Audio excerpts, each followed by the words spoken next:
to have that endless competitive streak, you've got to have a fire in your belly morning, noon, and night. The trait that I'm describing too is really the 1% of the 1%. And you know it when you see that competitive, because it's kind of a competitive asshole is what you have to become in sports, at least. And what I've learned in business and in life is you've got to be a competitive compromiser. And that requires kindness, empathy, ingenuity, but the same level of like aggressive competitive spirit. But it's shifted. In sports, it's binary. You can just tackle someone and win. Can't do that in life.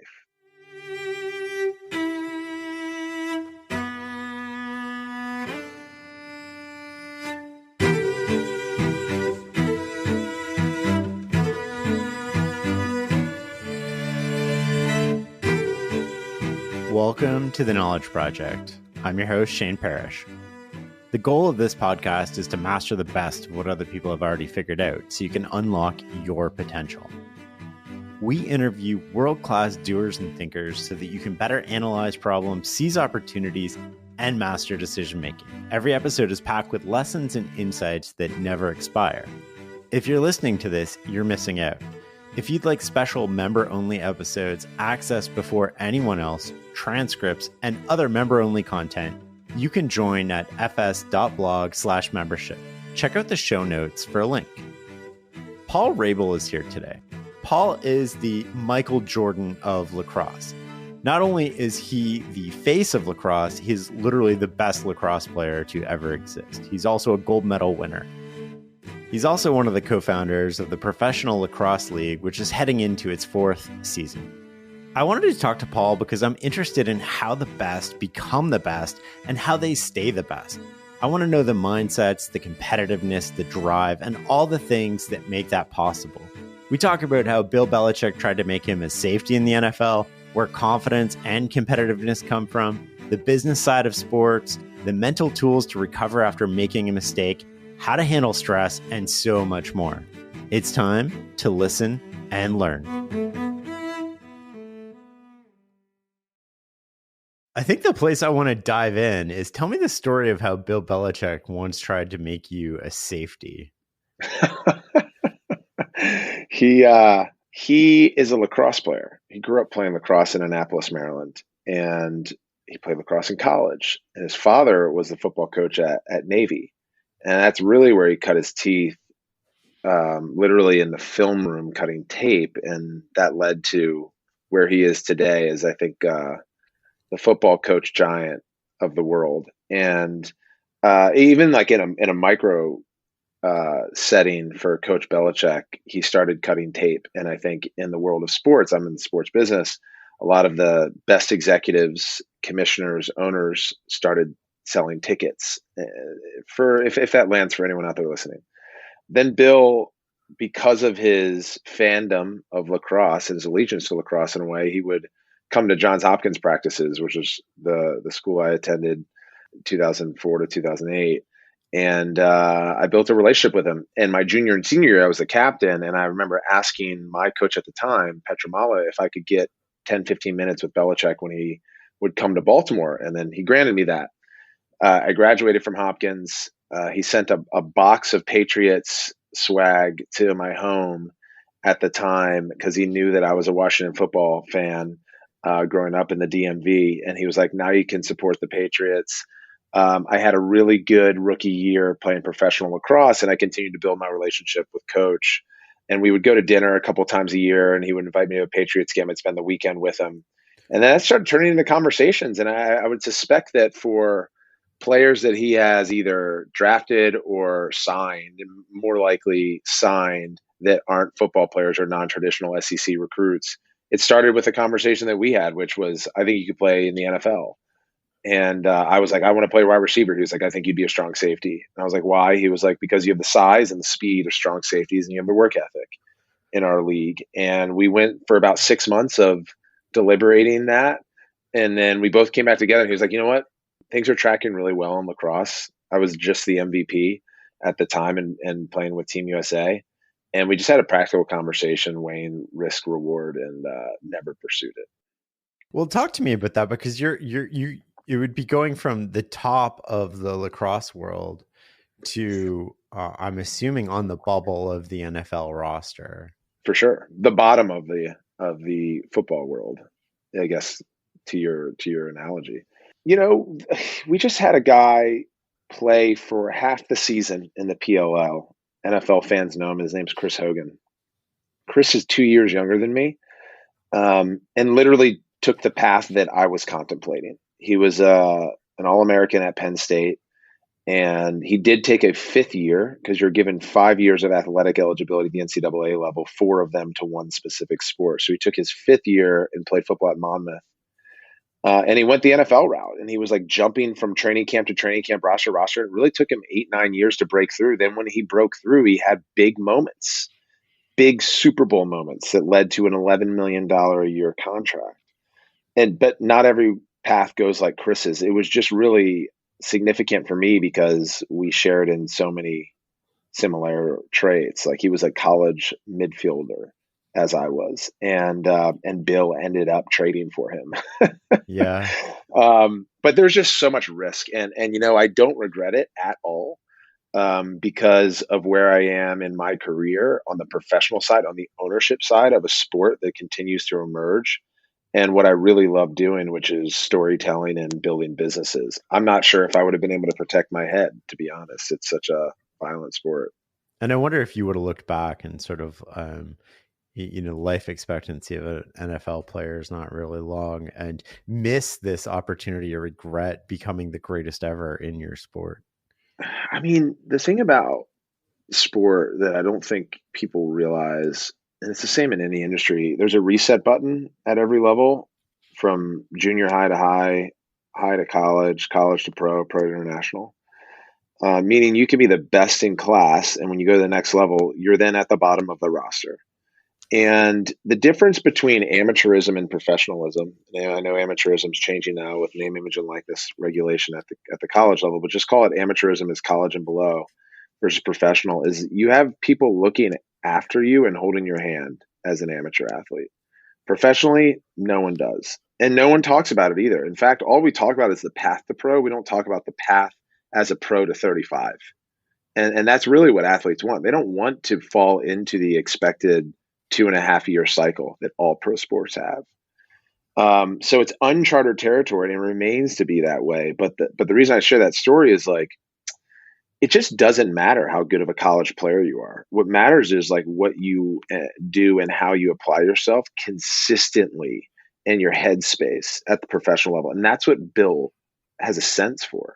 And he was like, this guy didn't play college football, but he's got this work ethic that translates to longevity.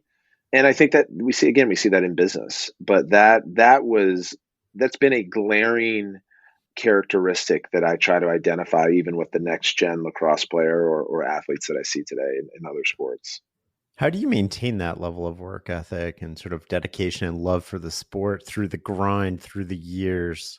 Yeah, it's I think a lot of it is innate, to be honest, and it's a dangerous path, because to have that endless competitive streak, you've got to have a fire in your belly morning, noon, and night.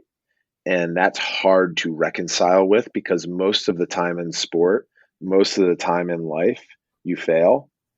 And so those that have that competitive streak and that desire to be the best and that relentlessness, the doggedness, they also sit in that seemingly black hole of failure more than others. But that's also why they come out better more than others. And so you need therapy. You need like good sports psychology. And the trait that I'm describing too is really the 1% of the 1%. And you know it when you see that competitive, because it's kind of a competitive asshole is what you have to become in sports, at least. And what I've learned in business and in life is you've got to be a competitive compromiser. And that requires kindness, empathy, ingenuity, but the same level of like aggressive competitive spirit, but it's shifted. In sports, it's binary. You can just tackle someone and win. Can't do that in life. This episode is brought to you by Starbucks. That is fire. Whoa, that's good. This might be the drink of the summer. Okay, I like this one too. I'm rocking with it. Okay. Try it for yourself. Starbucks Refreshers concentrates are coming home. Find them in the coffee aisle and make it yours. Talk to me a little bit more about, what did you call it? Competitive compromise. But yeah, I think the difference between sports and real life is compromise. And, my position's unique because I got to build a league and play in it. Most athletes play in leagues, and then when they retire, they transition. So the conversation is always transferable skill sets between sport and business, sport and life. I got to see, oh, damn, I actually think there might be better transferable skills in business back to sport. It's just that's reverse order that most people don't get. And it really helps with leadership. And essentially what I'm referring to in sports and why people love it is that we get to sit for 2 hours and count on a binary outcome. Someone's going to win, someone's going to lose. And it's usually a derivative of physicality. And then there's community and engagement tied to which team or which players you're backing. So it's these like exits that we get from the reality of life, and we get to know that we're going to either win or lose. In life, if you approach it with a win or lose mentality, you're always going to lose. Because in business, put it this way, the network deal that I'm structuring right now, if we feel as a company that we won, that means that they lost. And there's certain aspects of the deal, it's nuanced. Same thing in sponsorship, same thing with employment structure of agreements. And so you actually just want to build towards win-win. And that requires sometimes more conversations. It also requires more concessions. And that's what I mean by compromise. But if you think of that, like the only sustainable relationship is win-win. Like if somebody's losing, if one party's losing in a relationship, it can't exist across time. And what will exist is resentment, which inevitably comes to the surface at some point, unless there is unless there's like narcissistic relational tendencies or manipulation that is also unhealthy. And I think that's your point. You look at romantic relationships, platonic relationships, the compromise to me prevails. We're going to jump around a little bit here in terms of the podcast, but you're the only player I can think of who started their own league. What sort of surprised you the most about that journey? How I got there, I think, because it was never part of my plan. I wanted to model and emulate my career really around Michael Jordan. And that's where competitively I ran into some challenges, and I referenced sports psychology and therapy earlier to help get through it. Michael Jordan, I think, was the greatest athlete and greatest competitor of all time. And the way that... What makes you say that? Well, having read most of his biographies, having watched every piece of media around him that's been published across, traditional mediums. I can't say I've watched every YouTube highlight of his, but knowing his team and then his track record. So if you just look at success side by side, every championship he was in, he won, and he was the MVP of that championship. No one's ever done that. He was 6 for 6 at the highest level, and he probably would have been 8 for 8 if he didn't take a short sabbatical to go play baseball. That feat, to me, is just sheer dominance, that you can win every championship you're in and be the MVP of that in a two-way sport where he plays offense and defense, where he was also defensive player of the year, offensive player of the year. So he just dominated. And I think those that are close to him, which I am not, would say that was through his sheer competitive level, day to day, and everything that he did. Yeah, so I wanted to be Michael Jordan on the field, and I wanted to be Michael Jordan off the field, which meant I was going to take an ownership position in professional lacrosse. But I thought it would be through the existing league. And then over 10 years of playing, I have this I think it's probably more innate than it is learned, but learning has really sparked that passion over the last 10 years for me more than anything else, is for media and storytelling, and then what soon became business. And I think business was by necessity because professional lacrosse players don't make much money. So you have to figure out ancillary income streams. But I became a student of sports and sports business and sports media. And I kept running into, almost at every turn, obstacles and questions as to why Major League Lacrosse at the time was not doing what the UFC was doing, or MLS was doing, or MLB was doing, or NBA was doing. And I would have those conversations with leadership, and they were met with a lot of resistance. And over a 10-year period, had, I think, lobbied enough support from players and respect from players, and even different, outside interest. And then the intersection of my brother and I, my brother's a serial entrepreneur, and him finishing really his like third cycle of building businesses, looking for a new one. We decided to look at the intersection of sports and entertainment, in particular a sport that I think I have subject matter expertise on, and that's lacrosse. And that was how we got there. What are some of the lessons that you've learned about the business of sports that most people in the industry miss? If I could just say lessons in the business without really knowing if people miss, or I could refer to where MLL was missing, is that we're actually just in the media business. It's all about distribution. You can have the greatest product in the world, agnostic of industry. If no one sees it, it doesn't matter. And so if you want to monetize your product in the commercial space, which we're a commercial business, you've got to get the core audience eyeballs on it and engaged, and then you got to go after net new eyeballs. And so everything starts with your distribution deal. Professional sports, team sports in America, dating back to the early 1900s, and our pastime is Major League Baseball. That was a ticket business, and that was an event business. It was just print and radio at the time. Television era of the 60s uplifted the NFL. Now you could say sports, especially emerging sports, are transformative because of the digital and social era that we're in. That's our medium. But you still have to access the knowns of media, which are television, print, and call it audio now. Because that gives you maybe not the scale that digital and social does, but it gives you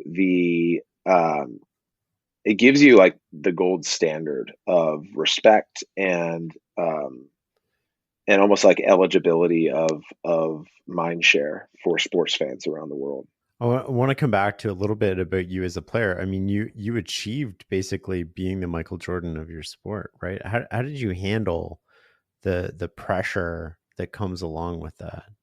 Or did you ever feel that pressure? Well, based on my standard of Michael Jordan, I did not achieve that. I've lost championships, and I certainly wasn't the player that he was relative to his sport. But well, just to put it in context, the greatest lacrosse player of all time. We can consider MJ the greatest basketball player of all time. Yeah. The unknown for me at the time, but the trick in a way, is that I never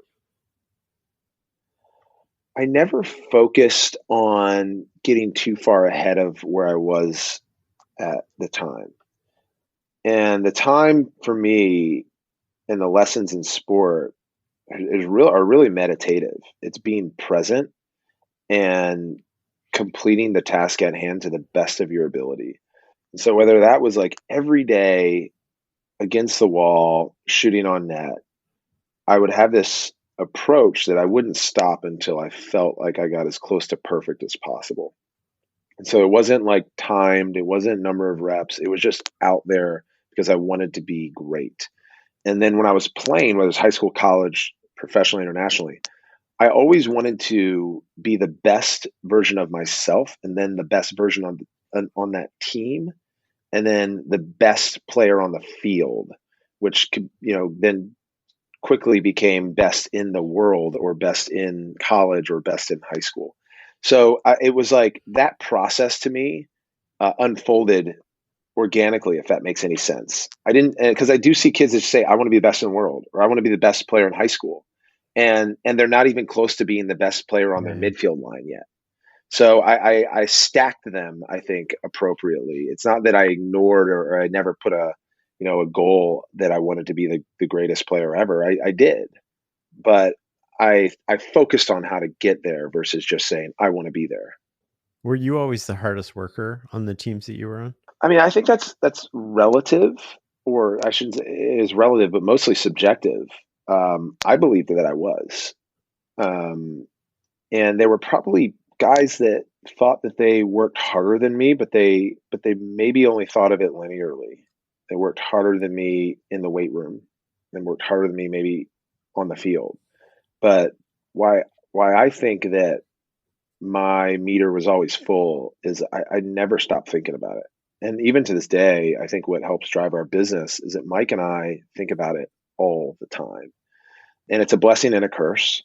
But I'll be watching, Squid Game and thinking about how Squid Game became the most popular title on Netflix. I immediately start thinking about the business, and I'm reading about it and seeing the simultaneous release in 190 countries and 31 different closed captions and 13 different dub overs all at once. First time they ever did that. So they eliminated the language barrier. It became a universal title overnight.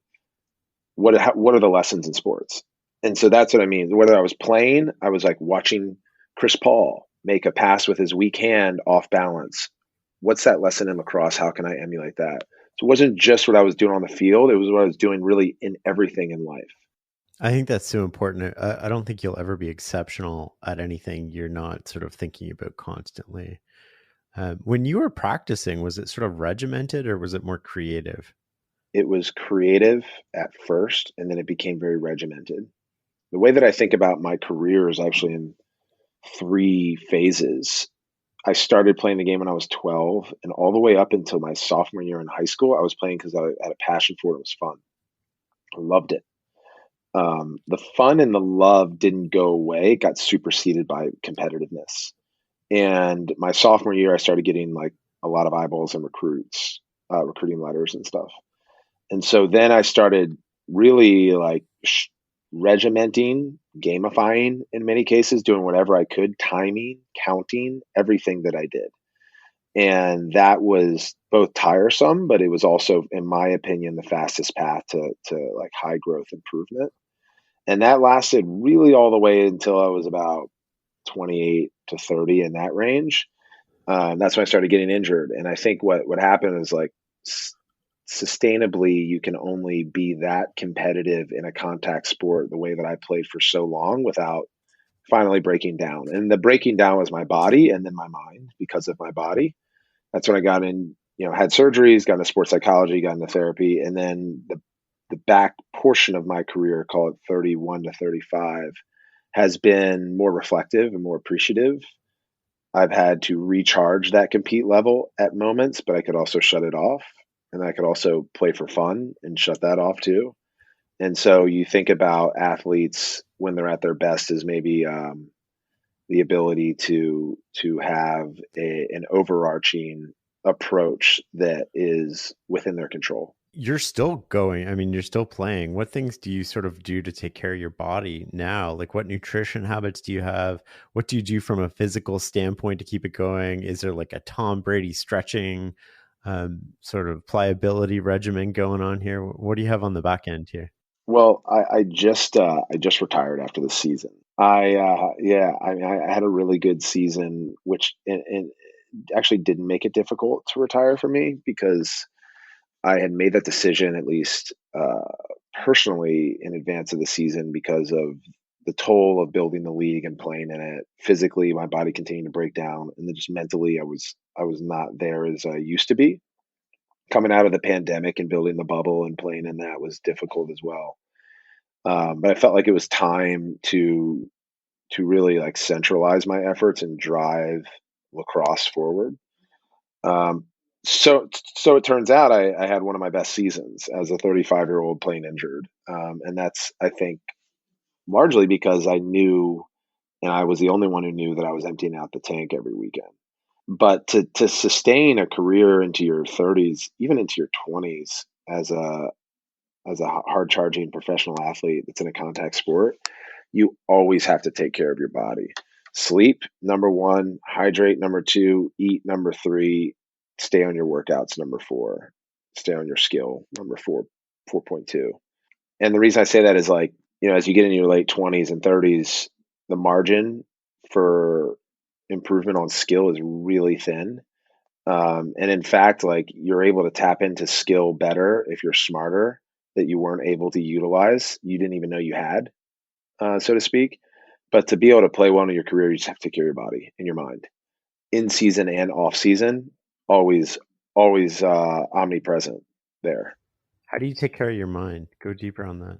Well, taking care of your mind starts with taking care of your body, because your body will let your mind down as an athlete. And I think that's probably the case for anyone, really. So there's tactics, tangible steps that will help your mentals by eating well, sleeping well, staying hydrated. That's one. Number two is, really understanding why the way you are. And in particular, I find it very relational.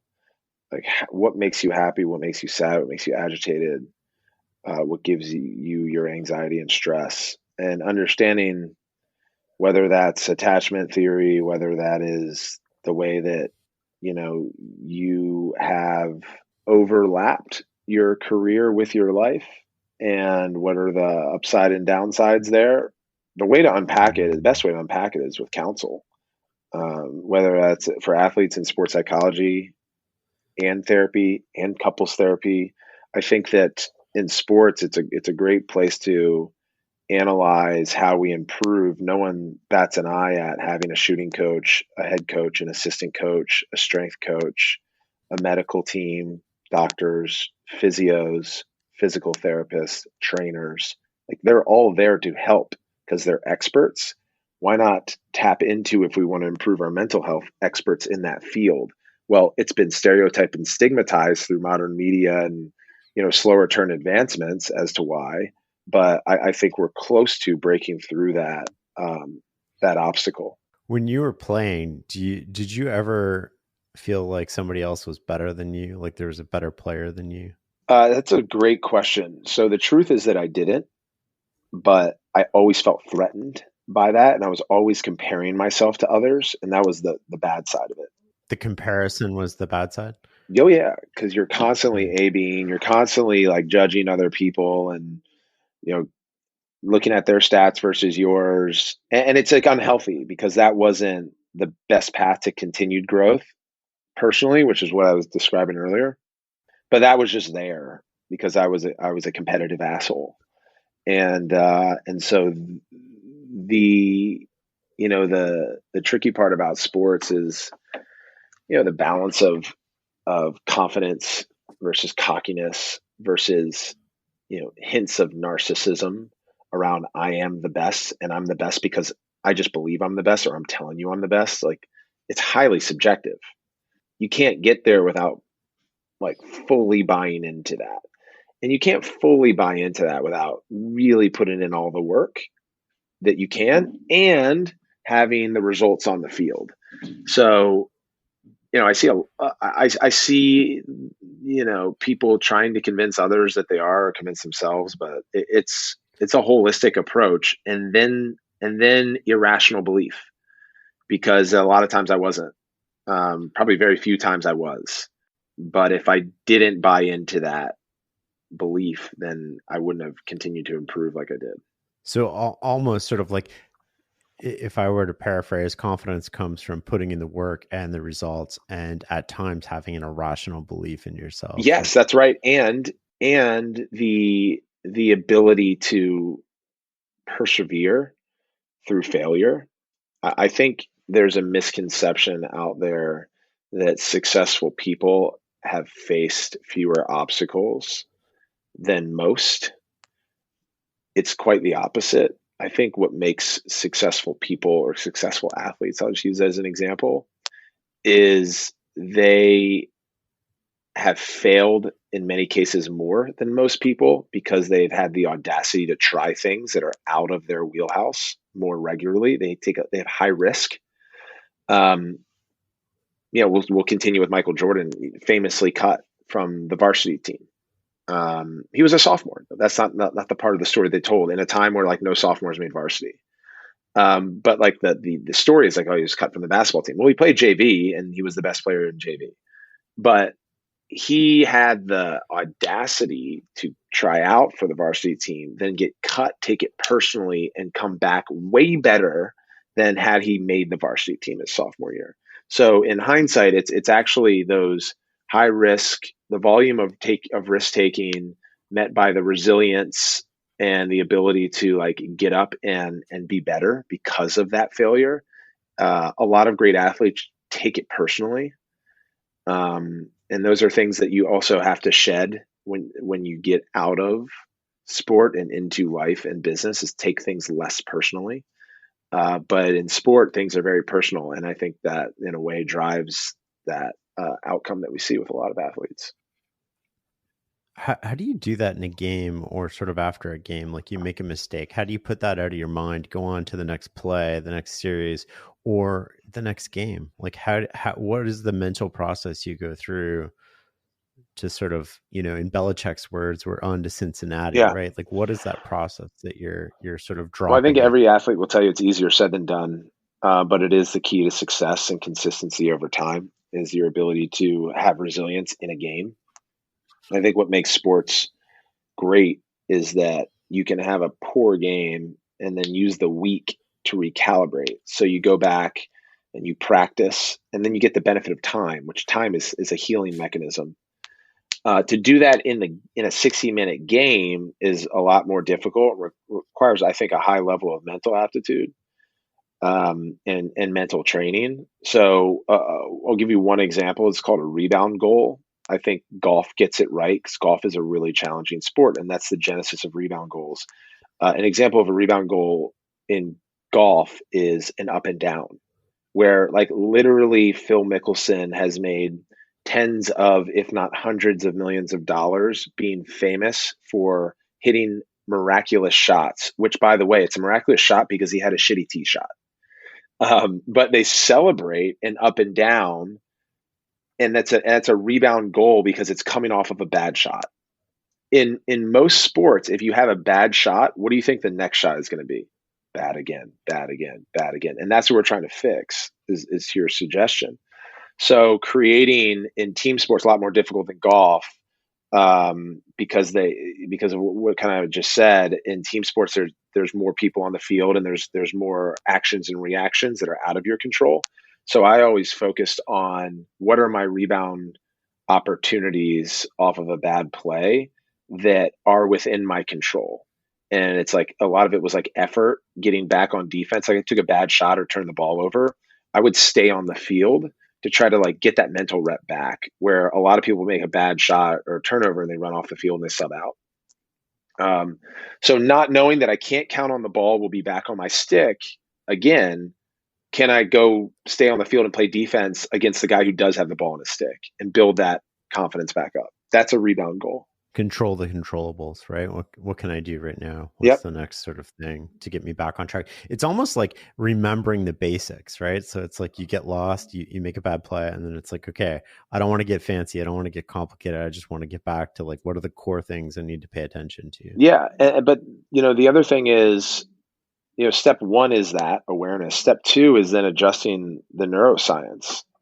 And that's where athletes really struggle. It's like, I know, you can almost zoom out and be like, I know what's happening to me right now. I'm losing confidence because I made 2 bad plays in a row. And I know that I can turn this around, but I have this feeling in my body. I'm running hot, and I'm ruminating, and I can't get out of it. That's like real biochemical takeover. There's science behind that. So there are also techniques that you can do, breathing, actually getting an ice towel on your neck to, like, shift the chemistry that's happening in your body. Your body actually is getting hot when you're getting angry. And I found that those tactics actually resemble a lot of in basketball. When you get on the free throw line, you go through your routine. That is meditative. It's a reset for everything that's happened up to that point. So you can just put the ball in the hoop from close range, which you tend to be really good at if you're at the NBA level. I want to come back to MJ and sort of competitiveness and getting cut. Like, where does competitiveness come from? It seems to a lot of people, I mean, Tom Brady might be the counterexample to this, but, it seems to come from anger in a lot of people. Or, I mean, even Brady, a huge chip on his shoulder, right? Like, gets to Michigan, can't even, start. Drew Henson comes in. He's, like, switching duties with him. Like, talk to me about where that drive comes from for you and where you see it come from for other people. I don't think that it comes from anger, because I think operating with anger isn't the best path. And if you look at best in class, in theory, operating from anger, like, I have a hard time thinking that was the source. I do think that mentally elevating doubt and fear is probably the better way to describe how these top athletes think.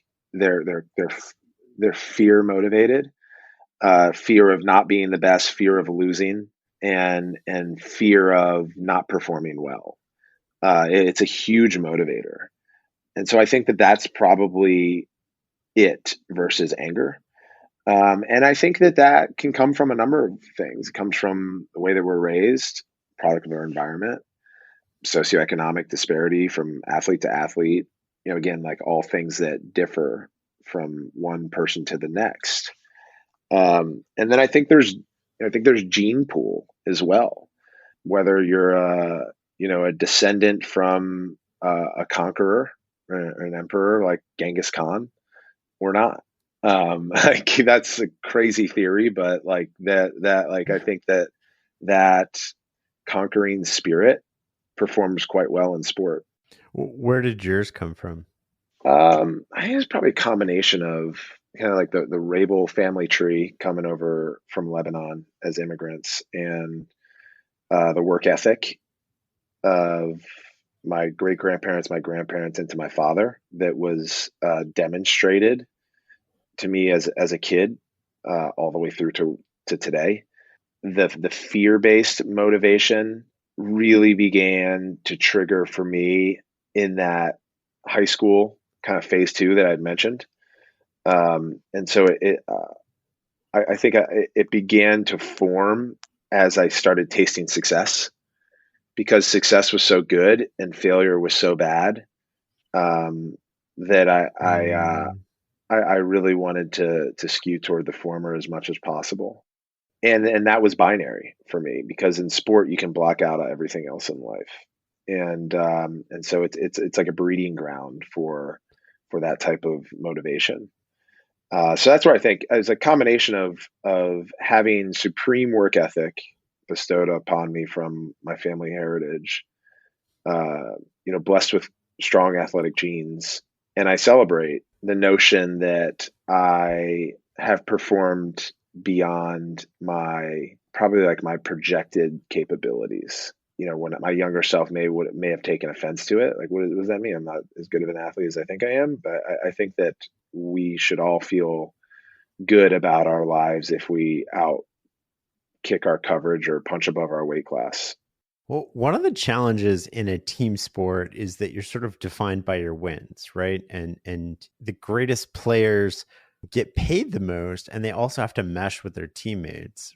How do you think about contracts that sort of incentivize individual success and not team success as a player, being on the team and the best in the league, but also as an owner of a league and trying to create the best product on the field?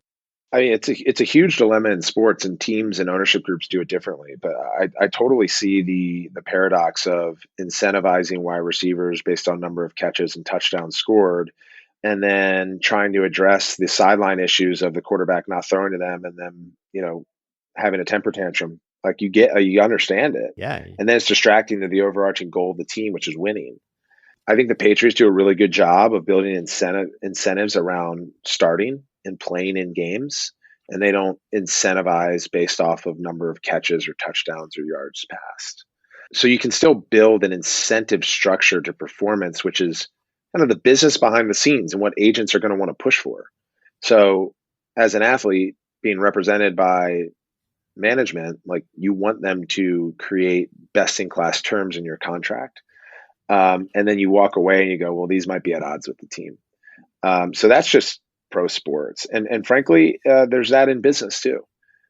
Sales figures within your BD org are incentivized, and you want the entire sales team to collaborate and share on deals and share contacts and so on and so forth. So that's where like good managers and good leadership comes in, whether it's the head coach, assistant coaches, to your executive team, down, and like building a really strong culture so that you celebrate individual performance, but individuals widely recognize that their success contributes to the companies or the teams.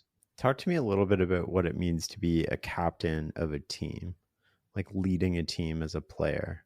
The person you should interview who's best suited for this is Sam Walker, who wrote the captain's class, and he's studied the best teams and dynasties in the world, and he'll tell you that the best captains are most responsible for the success of dynasties and the best teams in professional sports history around the globe.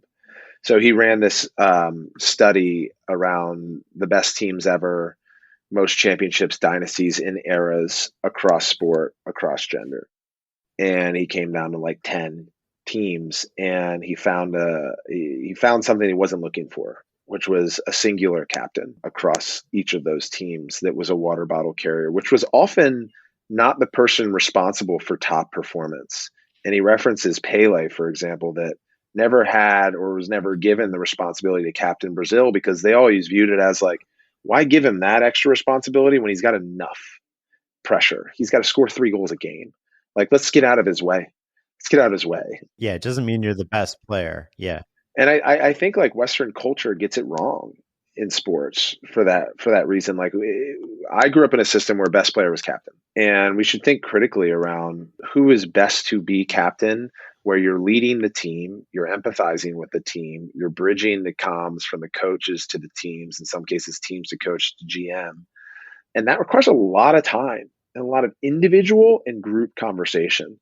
And time must not be discounted, because time is at a premium when it comes to pro sports and individual performance and all the stuff we just talked about. It's a really important question, because your team's success relies on your choice for captain. I want to switch gears a little bit and get into a little bit more personal questions, if you're okay with that. Sure. What have you struggled with in life? A lot. I struggle every day. So there's not one thing I can think about. The first word that came to mind was balance. And I've thought a lot about it, spent a lot of time around balance. So what does that mean to you? Well, it means that, like happiness, there isn't a moment or a time in your life where, or a place to be where you'll feel more balanced than you do now. I think the perspective, at least that I subscribe to, around balance and happiness, it's more of the frequency of those moments, small moments, that get you feeling whole, and the intensity of one. You win a championship, it's amazing, but it's actually just not as great as it's led up to be. And most athletes and coaches, like a day or a week later, like, okay, on to the next one. So it's a frequency of moments of happiness, a frequency of moments of feeling balanced and secure. And frequency meaning that there are a lot of moments where there isn't. But if you can get more than half, then that's a good place to be. So I think where I struggle with the most, probably just talking this out, is dealing with the lows and knowing that there's always going to be the other side of it if you continue to persevere. When do you feel the greatest sense of inner peace? In the morning, I think, before the day starts, and then sometimes mid-morning after the day has started and I get a break. That's probably like the time where I feel the most inner peace. Are you alone? Typically, yes. And it doesn't matter where you are, like in nature, in your car, it's just that inner, like you're alone, inner peace. That's right. It's the reset, the start of a day. Sleep is really important in that regard. And it doesn't happen every morning, because there's some times where you wake up with your head on fire with a bunch of stuff to do. But in those moments where you do have time and space and using it wisely, that's where I have the most inner peace. When are you most likely to lose control of your thoughts? Pretty regularly, actually. I struggle with ADHD. In today's technological world, there are things happening to me, not just in my own head, but around me with hardware that distracts me. It's a big challenge of mine is being present. And then the flip side, embracing some of the benefits of the way that my mind tends to work, which shoots off in sometimes a dozen directions at the same time, helps me solve for problems that I think are multidimensional or abstract. So it's again that balance of what got me here, is also making me feel this way. And so let me use the strengths and also acknowledge the weaknesses and care for those and help cure those. It's so like ADHD in society is so strange to me because we tend to focus only on the weaknesses without the corresponding advantages that you gain from that. Yeah, no doubt. So I grew up with learning differences, and I believe that my learning differences ended up being a gift, because the way that I've had to learn in a traditional education model, which is very linear, was almost through R&D, like and course of action, and in some cases, like acting out a history lesson helped me retain the information. And so schools that specialize in educating children with learning differences, whether it's somewhere on the spectrum to dyslexia, to ADHD, to auditory processing disorder, I think they actually get it right.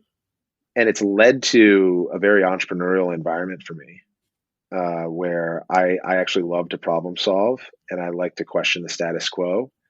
Even like the quick snare at like I retired and maybe I'll come back is a challenge to the status quo. Like why in Yeah. sports, if you want to take a break, do you have to like end it all?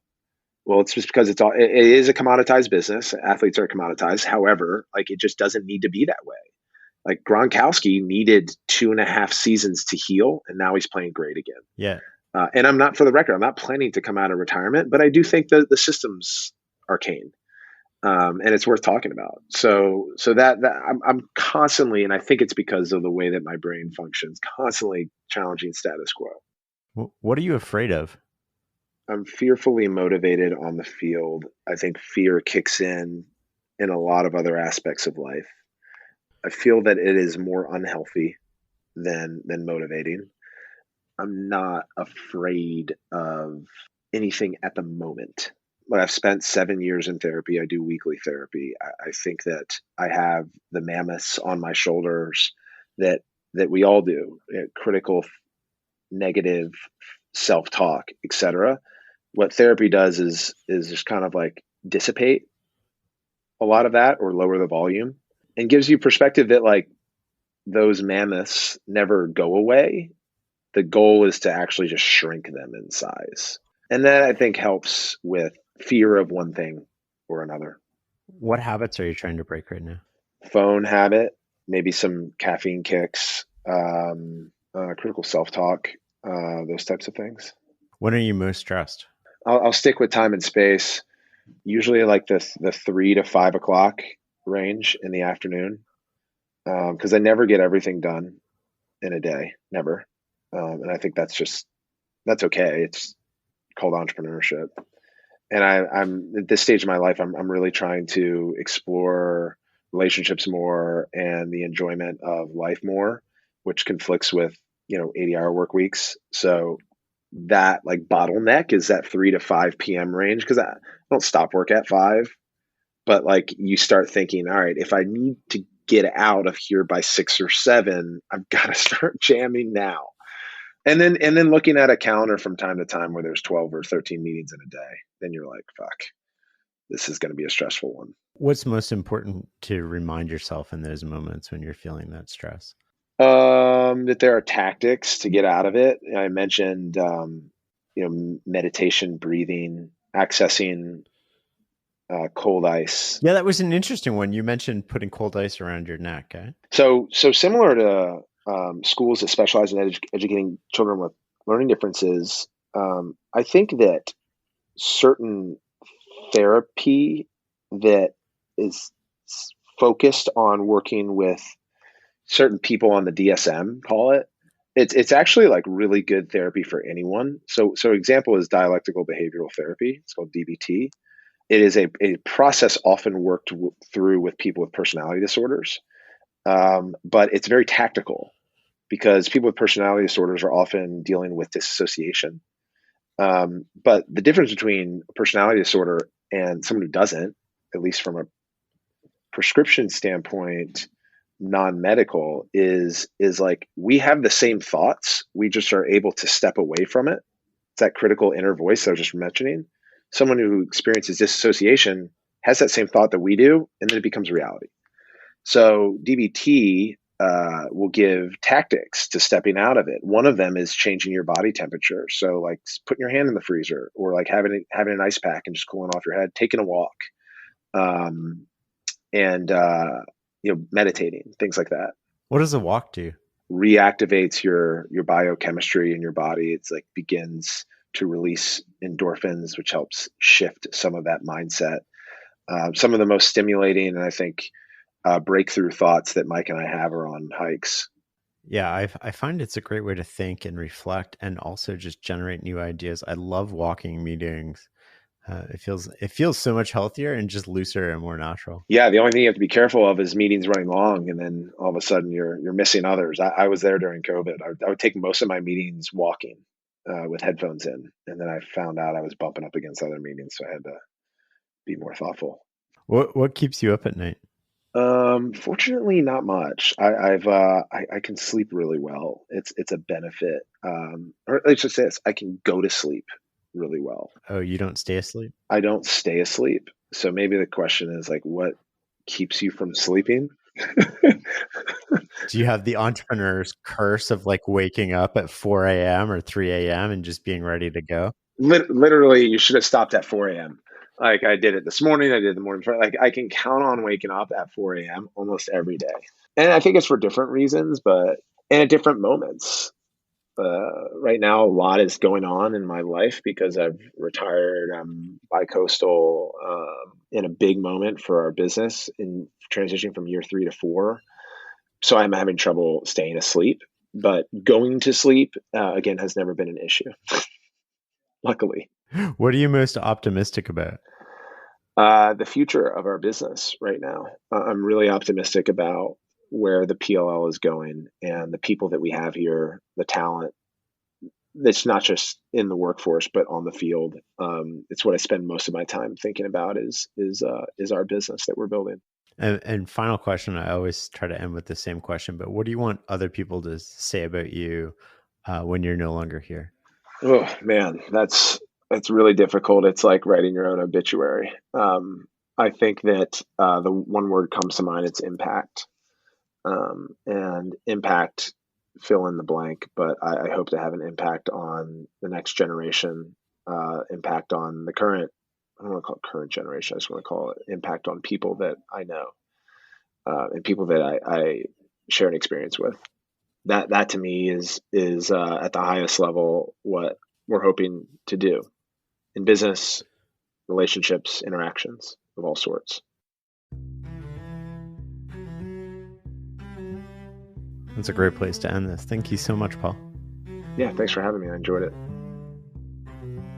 The Knowledge Project is produced by the team at Farnham Street. I'd love to get your advice on how to make this the most valuable podcast you listen to. Email me at shane@fs.blog. You can learn more about the show and find past episodes at fs.blog/podcast. To get a transcript of this episode, go to fs.blog/tribe or check out the show notes. Can you do me a small favor? Go online right now and share this episode with one friend who you think would love it. Thanks for listening and learning with us. Till next time.